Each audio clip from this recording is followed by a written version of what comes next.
Երեխաներ, այսպիսով մենք ավարտեցինք կողմնացույց թեման, այսինքն մենք քննարկեցինք կողմնացույցի հետ կապված մեր բոլոր հարցերը, հասկացանք ինչպես պետք է օգտվենք, հասկացանք, որ կողմնացույցը տեղանքում կողմնորոշվելու ճշգրիտ տարբերակն է։ Հիմա ըստ խմբերի տեսնեմ ինչ եք ավելացնում, դասը հետո արդեն կամփոփենք։ Կողմնացույցը փոքրիկ, նվաղ, հարթ տարածության գտնվող սարք է, այն պետք է մենք պահենք հարթ տարածության վրա, որպեսզի կարողանանք ճիշտ կողմնորոշվել, թե որ կողմ պետք է գնանք։ Նրա կարմիր կողմը ցույց է տալիս հարավային մասը, իսկ կապույտ գույնի կողմը ցույց է տալիս նրա հյուսիսային մասը։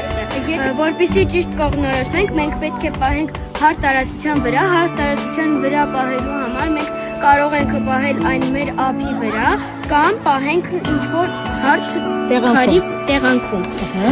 Կողմնացույցը նաև ցույց է տալիս, թե որ կողմում է գտնվում հարավ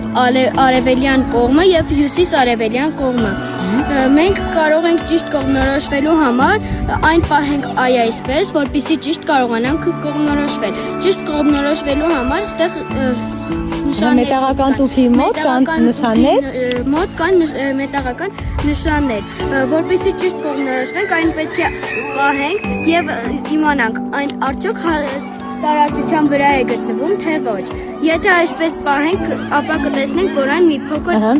դա արդեն ասեցին կողմնացույցի հետ կապված։ Հիմա ինձ ասում եք, ոչ կողմնացույցից բացի մենք կարող ենք կողմնորոշվել նաև տեղական միջոցներով, դրանցից են օրինակ։ Օրինակ մենք եթե գտնենք ծառերի ճյուղեր, որոնք ընկած են գետնին, եթե այնտեղ օղակները իրար մոտիկ են, ուրեմն մենք գտնվում ենք հյուսիսին։ Եթե հեռու են, ուրեմն մենք գտնվում ենք հարավում։ Ավելացումներ ունենք ավելացումներ։ Ահա։ Այն տարով, այո։ Այս տարով։ Ապրեք այս խմբից բավականին գոհ եմ, եկանք արդեն երկրորդ խումբ։ Ինչ ենք ավելացնում կողմնացույցի մասին։ Այն ժամանակներում, որ կողմնացույցը չի եղել։ Դեռ վաղ ժամանակներում, այո։ Մարդիկ օջուղերի Օղակներով են։ որոշել, թե որն է հյուսիսը եւ որն է Իսկ Մարի ջան, ինձ ասես ամենակարևորը որն է, հյուսիսի կողմնորոշումը թե հարավի։ Ահա, հյուսիսի։ Մենք պետք է առաջինը կողմնորոշվենք հյուսիսը, հետո արդեն հարավը, արևմուտքը եւ արևելքը։ Հակառակ կողմը կլինի որը, երբ որ հյուսիսը գտնենք Արմեն ջան։ Հարավը ձախը կլինի արևելքը, իսկ աչը արևելքը։ Ինչ ունենք ավելացնելու կողմնացույցի հետ կապված։ Որ կողմնացույցը լինում է տարբեր տեսակների, մագնիսական, գիրոքսական, ռադիոհական եւ նաեւ հյուսիսում ծառերը ավելի խիտ են լինում, քան հարավում։ Իսկ հողերը հյուսիսում ավելի գործ են լինում, թե հարավում։ Հյուսիսում։ Այո, հյուսիսում։ Հեշտ է կողմնորոշվել կողմնացույցով երեխաներ։ Հեշտ է։ Ինձ կարող եք ասել հորիզոնի հիմնական կողմերը։ Հայրո ասում ես հորիզոնի հիմնական կողմերը դրանք 4-ն են։ Հյուսիս, իսկ միջանկյալ կողմերը արդեն կլինի հյուսիս արևել, հարավ-մուտ, հարավ-արևել եւ հարավ-արևմուտ։ Ավելացումներ ունենք այս խմբում։ Ունենք ավելացումներ։ Ահա, եկանք արդեն երրորդ խումբ, երրորդ խումբը ինչ է ավելացնում։ Մենք նոր կատարեցինք փորձ, ունելով կողմնացույցի գետնին եւ տեսնելով, որ այն նշանին է գալիս լակը։ Մենք հասկացանք, որ այս կողմը հյուսիսն է, իսկ այն կողմը հարավը։ Ձախը կլինի արևմուտքը, իսկ աչը արևելքը։ Նաեւ կողմնացույցները լինում են տարբեր տեսակների։ Ինձ ասում եք կողմնացույցը որտեղ են կիրառում, որտեղ կիրառում։ Կողմնացույցը մենք կարող ենք կիրառել բանակում պետք է երեխաներ։ Այո, պատերազմների ժամանակ պետք է,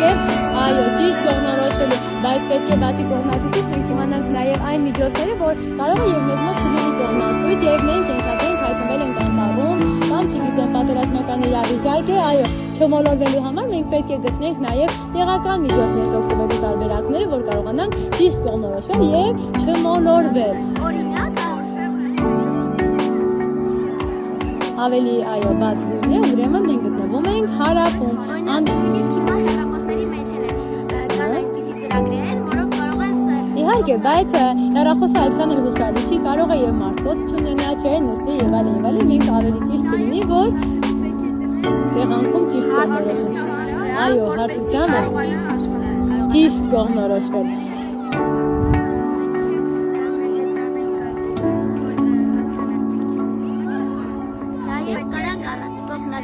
Կարող ենք, այո։ Օրինակ ծառը գտրել են, այնտեղ պետք է լինեն գծիկներ կոչվել։ Օղակներ, այո։ Եվ այդ օղակներով մենք կարող ենք համոզվել, օրինակ, եթե օղակները լայն են, ապա մենք գտնվում ենք հարավում, իսկ եթե իրար մոտ են, ապա հյուսիսում։ Երեխաներ ջան, օղակներից բացի մենք որոշում ենք նաև անտառներով, հողերով, կիսալուսնով, արևի ճառագայթներով, բայց եթե գիշեր է, մենք արդեն պետք է հասկանանք։ Այսինքն մենք պետք է իմանանք եղանքում կողմնորոշվելու բոլոր միջոցները, բայց հիշեք ամենաճշգրիտ եղանակը դա կողմնացուցով կողմնորոշումն է։ Այսքան